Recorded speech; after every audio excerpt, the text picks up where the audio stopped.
तिमीलाई हो डाकेको आउने खोला आउने खोला साउने खोला उडेर आयो माछा मार्ने दुवारे टेकेर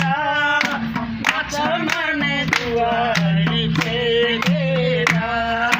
पर्खी नजाऊ भैँसालु नानी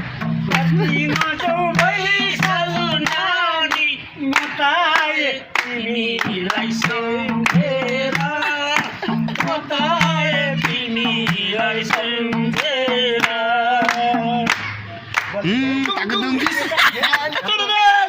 उसले मादलको ताल नमिलेको